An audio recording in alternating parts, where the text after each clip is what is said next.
Selamat berjumpa kembali dengan kami, channel Media Nusantara. Dalam channel ini, kami akan membagikan berita-berita terupdate, terpercaya, terbaru untuk Anda semua.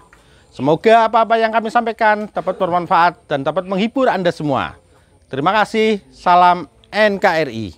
Update korban tragedi Kanjuruhan dirawat di RSSA Malang, begini kondisinya.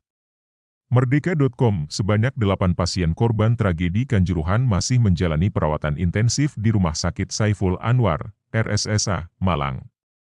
4 orang pasien diantaranya dirawat di ICU dengan bantuan alat pernapasan. Di ICU ada 4 pasien, di ICU itu yang enggak stabil-stabil ya.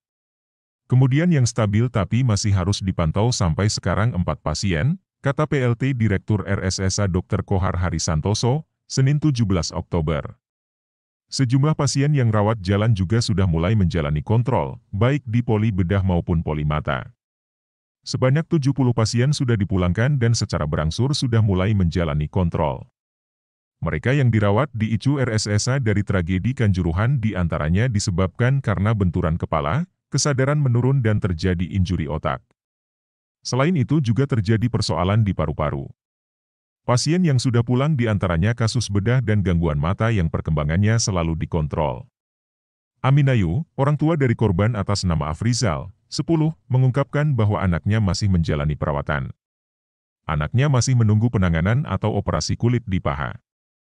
Sekarang anak saya masih dirawat di sini karena masih butuh perawatan kulitnya, yang katanya masih agak panjang. Perlu sabar katanya, ungkapnya. Aminayu menceritakan, kondisi anaknya sudah mulai membaik dan sudah bisa berkomunikasi.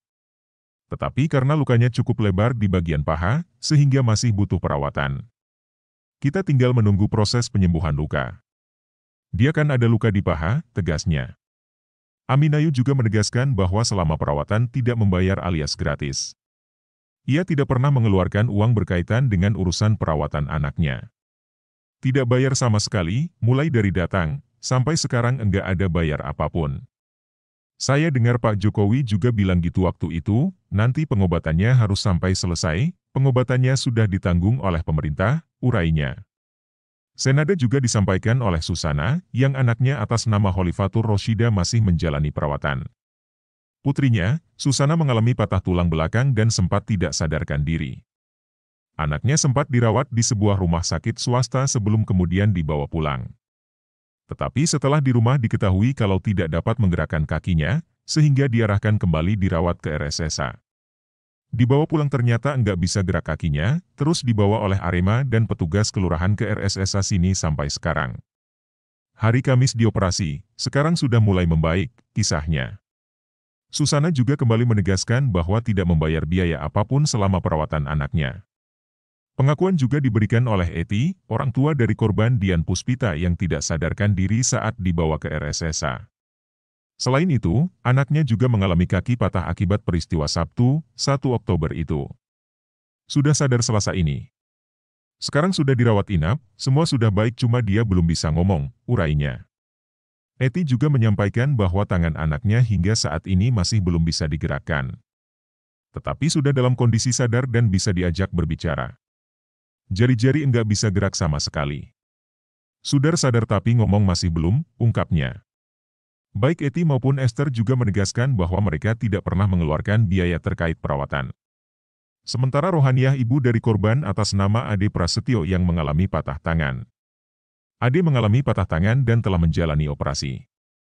Sempat rawat inap 1 minggu. Ini kontrol pertama, tegasnya. Keseluruhan pasien menyatakan bahwa tidak pernah mengeluarkan uang untuk perawatan anggota keluarga korban tragedi Kanjuruhan. Semua pembiayaan ditanggung oleh rumah sakit, termasuk biaya kontrol para korban.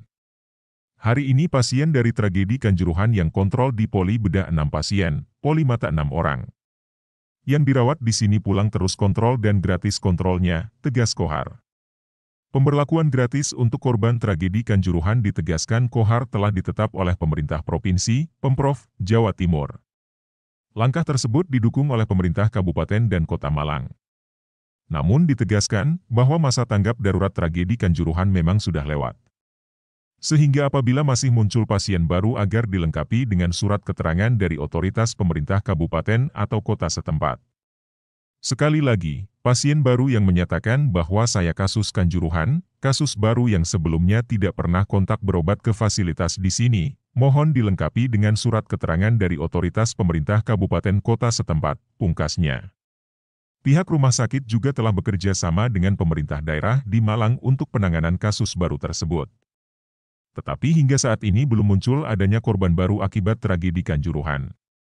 COB